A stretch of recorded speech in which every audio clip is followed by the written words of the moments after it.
Halo, selamat datang di digital content kita yang ketiga untuk mata kuliah Financial Mathematics. Untuk digital content kita yang ketiga kali ini, kita ingin menghitung time value of money. Ya, jadi kita masih menggunakan sebuah package DR yang bernama Financial Math yang sangat berguna untuk menghitung berbagai jenis formula di mata kuliah matematika keuangan.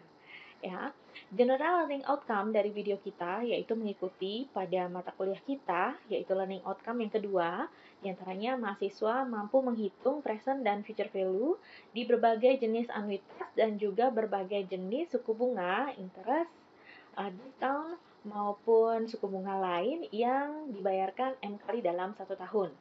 Untuk video kita juga memiliki learning outcome secara khusus, yaitu mahasiswa dapat menghitung time value of money menggunakan package Financial Math. Ini adalah sumber referensi, yaitu saya menggunakan manual book dari package Financial Math tersebut yang dapat teman-teman akses di link berikut ini.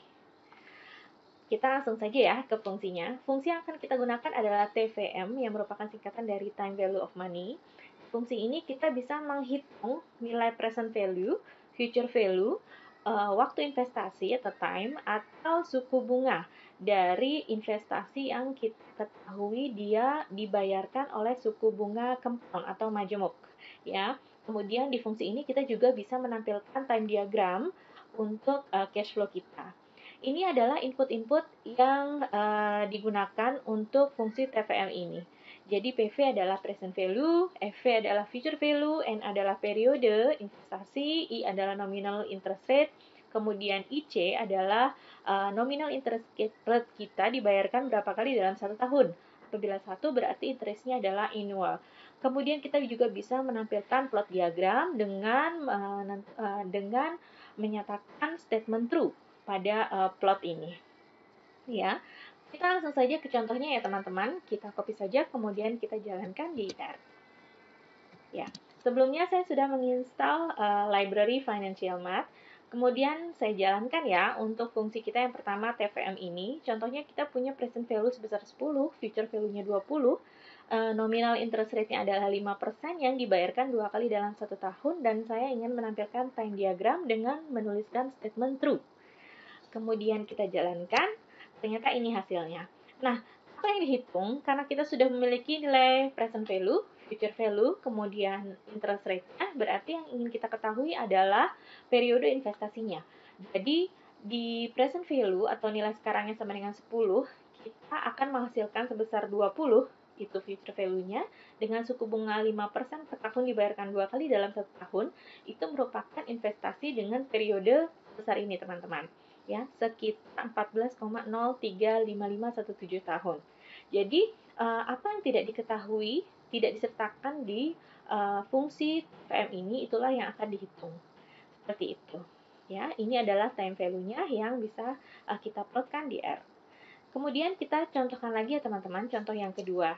Kita punya present value 50, periode investingnya 5 tahun, interest rate-nya sebesar 4% per tahun, annual. Kemudian saya tampilkan time diagramnya. Ya, kemudian kita jalankan. Nah, ini adalah time diagramnya, periodenya 5 tahun ya. Present value-nya sebesar 50. Nah, yang tidak diketahui di sini adalah future value. Jadi setelah 5 tahun, uang kita sebesar 50 akan menjadi ini, 60,83265. Ya, mudah ya teman-teman. Kita coba lagi ya. Untuk fungsi kita yang ketiga, TVM, kita ingin menghitung ini berarti tidak ada interest rate. Ya, jadi interest rate kita punya present value-nya 50, menghasilkan 100 setelah 5 tahun. Ini dibayarkan oleh suku bunga sebesar 0,1486984. Jadi seperti itu teman-teman. Kita bisa dengan mudah menghitung present, future, waktu periode, atau suku bunga yang berlaku dalam investasi tersebut dengan menggunakan fungsi TVM ini.